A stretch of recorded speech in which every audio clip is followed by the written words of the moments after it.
Bryant dropped his guard. He thought they'd stopped recording. I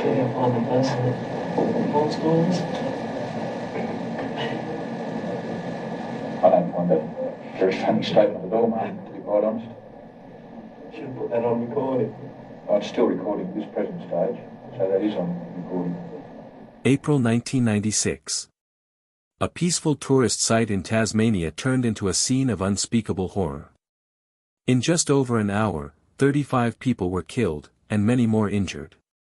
The man at the center of it all, Martin Bryant, became Australia's most notorious mass murderer.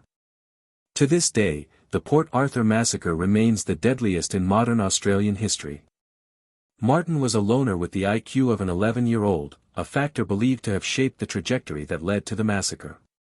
This is the story of the one day that changed hundreds of lives in Tasmania, and how a nation watched in horror as its darkest chapter unfolded, and the man behind it. Welcome to InsightWave, the channel that delves into both solved and unsolved cases from around the world. If you haven't already, please take a moment to like and subscribe to stay up to date with the latest crime stories delivered straight to your inbox. Martin Bryant was born on the 7th of May, 1967, at Queen Alexandra Hospital in Hobart, Tasmania. He was the first child of Maurice and Carleen Bryant, later joined by a younger sister, Lindy. Carleen recalled her pregnancy as stress-free, and Martin's birth as quick and uncomplicated. She had worked up until just weeks before delivery at a local chocolate factory. In those early months, life felt calm and ordinary. Martin appeared to be a happy and content baby. But as he grew, troubling signs began to emerge. Martin resisted even his mother's cuddles, showing little interest in physical affection. Carleen struggled to bond with her son, a distance that only widened as he grew older. From the moment he could walk, Martin was escaping from the house. His wanderings became so constant that Carleen eventually resorted to putting him in a harness and lead on the veranda with a pile of toys, the only way she could keep him safe.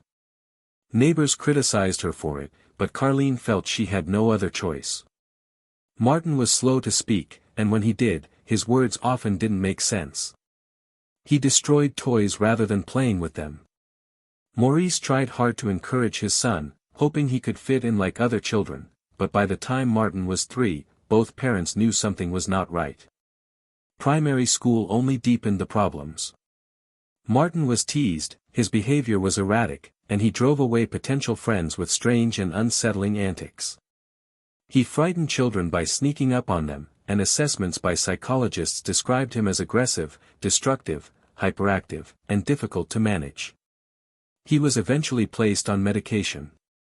As he got older, Martin was caught cutting down neighbors' trees, stealing from other kids, and increasingly lashing out.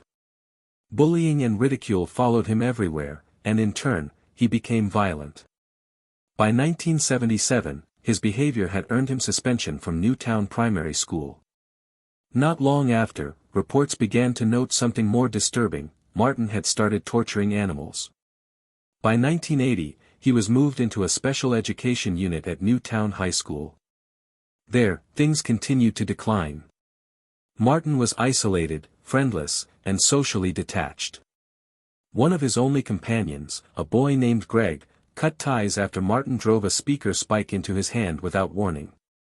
At 14, Maurice gave Martin an air rifle. Rather than providing focus, it ignited what would become a dangerous obsession with firearms.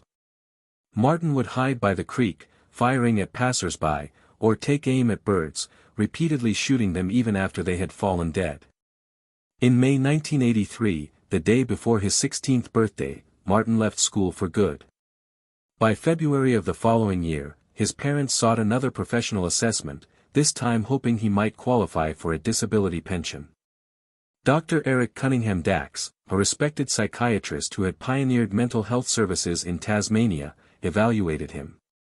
It did not take long for him to see the extent of Martin's difficulties. He couldn't follow simple conversation, often interrupting to comment on irrelevant details, like the age of the building or its fireplace. Dr. Dax's conclusion was stark: Martin was unemployable. He predicted that Martin would forever irritate and upset others to the point of being unable to function in any workplace. He recommended a disability pension, noting, "Cannot read or write. Does a bit of gardening. Watches TV only." His notes also suggested a potential schizophrenic disorder, painting a bleak future for the Bryant family. After that, Martin never saw a psychiatrist again, though he did receive medication from a GP for anxiety and sleep problems. By 1993, he was regularly taking tranquilizers several times a week. Despite these warnings and early interventions, nothing would prevent the path Martin Bryant was heading toward. As Martin entered his late teens and early 20s, his difficulties only deepened. He struggled to interact with people, remaining socially isolated and emotionally immature. Despite being placed on a disability pension, he appeared restless and directionless, filling his days with little more than television, wandering, and petty mischief. He began developing strange fixations. Locals recalled him staring at strangers, laughing at inappropriate times, and often speaking in a way that made little sense. These behaviors unsettled those around him and further alienated him from forming meaningful relationships. The air rifle Maurice had given him at 14 remained a constant outlet. Martin's fascination with guns grew stronger, and he was often seen target shooting at animals or firing aimlessly near the family property. His obsession went largely unchecked. Then came one of the most significant turning points in his life, his meeting with Helen Harvey. Helen was a wealthy heiress in her 50s, eccentric and reclusive. She lived with dozens of cats and dogs in a decaying mansion and was regarded as a local oddity. For reasons that remain unclear, Helen took a liking to Martin. Despite their vast age difference, the two formed a close, if unconventional, companionship. Martin, who had few friends and no stable social life, embraced the attention and luxury Helen provided. She spoiled him with money, gifts, and outings. For the first time, he was exposed to wealth and indulgence, and it fed his sense of entitlement. But the relationship also deepened his oddities. He moved into Helen's chaotic home, where the conditions were so extreme that authorities eventually intervened, citing health hazards from the dozens of animals. Still, Martin clung to Helen, who seemed to accept him in ways no one else ever had. Tragedy struck in October 1992 when Helen was killed in a car crash. Martin had been in the passenger seat when her vehicle veered off the road. Though he survived with injuries, Helen's death marked another profound turning point. Martin was left devastated but also suddenly wealthy.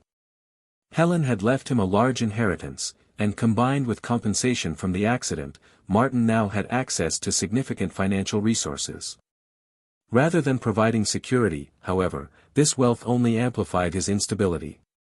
Without Helen's companionship and guidance, Martin became even more unmoored. He began traveling aimlessly, spending lavishly, and cultivating an increasingly menacing fascination with weapons. His mental health, already fragile, deteriorated further, and the stage was being set for what was to come. After Helen Harvey's sudden death in 1992, Martin Bryant inherited much of her fortune. Combined with compensation from the crash, he was left with significant financial resources, but also with even greater instability. Instead of providing structure, money gave him freedom to spiral. He bought fast cars he could barely drive, traveled overseas without purpose, and spent large amounts on weapons and ammunition. His erratic, unsettling behavior only grew worse. Locals recalled his unnerving stare, bursts of inappropriate laughter, and conversations that made little sense. Then, in 1993, another tragedy struck. Martin's father, Maurice, was found drowned in a dam near the family property. His death was ruled a suicide, though the circumstances were unusual. Maurice had been deeply troubled in the months leading up to it, particularly over financial pressures and the family's strained dynamics. But not everyone was convinced. Some questioned whether Martin had played a role. Neighbors and even relatives described his disturbing behavior, and his mother Carlene later admitted she, too, had harbored doubts about what really happened that day. While there was never enough evidence to charge him, the whispers and suspicion followed Martin. In the aftermath, he inherited the family property, Seascape, though not without complications. The owners, a couple named David and Nolene Martin, no relation, had been in a long-running dispute with Maurice before his death. Martin developed an intense fixation on them, convinced they had stolen what should rightfully belong to his family. His resentment toward the Martins would linger for years, festering into obsession. By his mid-twenties, Martin was wealthy, isolated, and increasingly unstable. The combination of personal loss, social rejection, untreated mental illness, and his growing fascination with weapons created a dangerous mix. His father's death left a permanent fracture, and the suspicion surrounding it only added to the dark cloud gathering around him. The stage was being set for what would become one of the darkest days in Australia's history. On the morning of April 28, 1996, Martin Bryant set out from his home with a car loaded with weapons and ammunition. His destination was Port Arthur, Tasmania's historic penal settlement turned tourist attraction. But before heading to the site, he stopped at a place that had haunted him for years, Seascape Cottage. Seascape had been the source of bitter tension in the Bryant family. Martin's father, Maurice, had long wanted to buy the property, but its owners, David and Nolene Martin, refused to sell. The dispute weighed heavily on Maurice in the years before his death, and after his suicide, Martin became fixated on the couple. He openly blamed them for his father's misery and believed they had stolen what should have been his family's land. That morning, Martin drove to Seascape and confronted the Martins. What exactly happened inside remains uncertain, but both David and Nolene were killed before Bryant continued on toward Port Arthur. By early afternoon, tourists were enjoying lunch inside the Broad Arrow Cafe. Families, couples, and visitors from around the world filled the room. Martin entered quietly with a large sports bag. He ordered a meal, sat near the window, and ate in silence. Then, without warning, he pulled out a semi-automatic rifle and opened fire. Within seconds, the cafe was filled with chaos. In just 15 seconds, 12 people were dead. Survivors recalled the deafening gunfire, the screams, and the horror of seeing Bryant reload and fire again and again. From there, he continued his rampage across the site and into nearby roads, targeting anyone in his path. By the time it was over, 35 people had been killed and 23 wounded, the deadliest mass shooting in Australia's history. It's a shotgun. That's a shotgun. Stay inside, I'm pretty sure someone's got a gun. In fact, to be bloody positive of it. There's somebody going crazy shooting people here.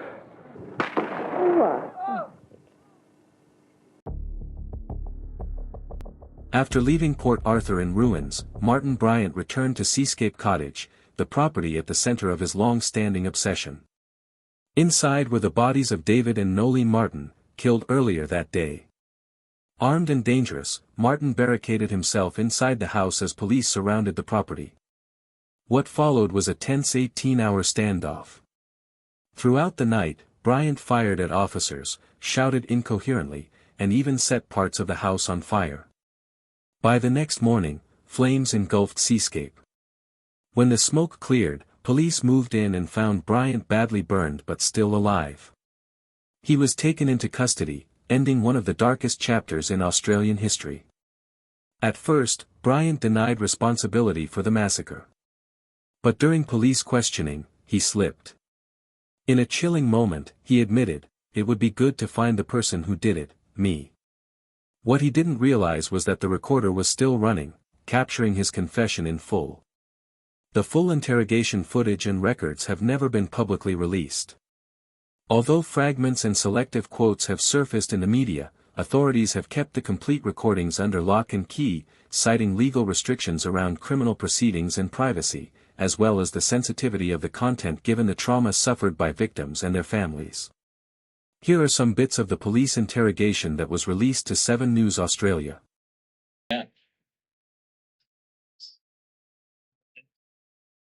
So you're left-handed? This, Oh, that's right, sorry. Yeah. this, No, So if you held a gun, you would pull the trigger with your finger on your left hand. Yeah, that's right. All right. And did you ever practice shooting from the hip? No, no.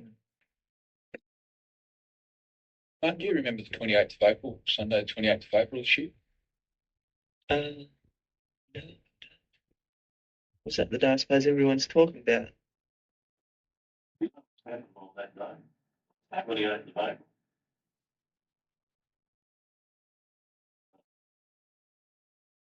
Sure about that.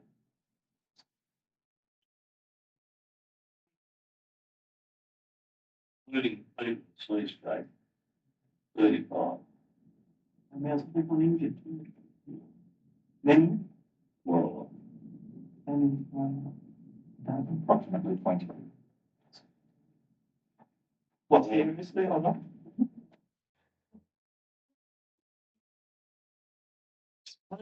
Because I don't know any of that case or. It's not funny, is it? It's what we're talking about. So why do you laugh?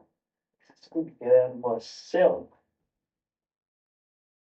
How come you never got around to getting a driver's license? I didn't think I'd ever pass. I get through the course. I'm not that bright. Do you think?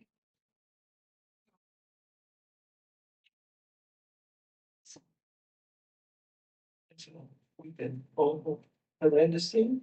Something. I don't know. And you won't. And they reckon others were injured. There were many injured. There was two little babies killed, shot. There have been many witnesses who have given very graphic description of you being responsible for killing those people. It's horrendous. And the words are horrific. Anyone to go down there and do a thing like that. Was it John? I'm sorry. Thank you, Stuart. I wish I had that AR-15 in here. Couldn't you? I could probably get out. Jump through the window. I could probably jump through the window and escape because of prison. I don't like being locked up. That's not very nice. This car ride line got killed up the person in the car, kidnapped him. How did this guy get in the boot? Him in the boot just had the gun. Which gun did you have? I had the Mr. Warren, hold it up. AR-15. See, if people didn't do this unfortunate things, you guys wouldn't have a job. Well, there's a lot of truth in that, man, I tell you. That one there? Yes, Yeah. that was the one. This is the one. It's a sweet little gun. It's so light. How light is it? Do you remember what you said to this fellow? Hey, mate, get out of your car, please. I'm going to take your car. And you had this pointed at him, did you? Yeah, I had it pointed at him. And moving backwards and forwards with his wife and child. Sure you'll find the person that calls calls. I don't find that a very funny statement at all, mate, to be quite honest. Should put that on recording. I'm still recording at this present stage, so that is on recording. The scale of the Port Arthur massacre stunned Australia. Families grieved, survivors carried lifelong scars, and a nation struggled to comprehend the enormity of the violence. Martin Bryant was declared mentally impaired but competent to plead. He eventually entered guilty pleas to 35 murders and was sentenced to life imprisonment without the possibility of parole. He remains in Risdon prison to this day. In the wake of the tragedy, Prime Minister John Howard introduced sweeping gun reforms, banning semi-automatic rifles and shotguns, and implementing a national buyback scheme that saw over 600,000 firearms surrendered and destroyed. The impact of those laws has been profound. Since Port Arthur, Australia has not experienced another mass shooting of the same scale. What began as one of the nation's darkest days ultimately became the catalyst for change, a moment that reshaped Australia's relationship with guns and redefined the meaning of public safety. But the memory of April 28, 1996, remains etched in the national consciousness.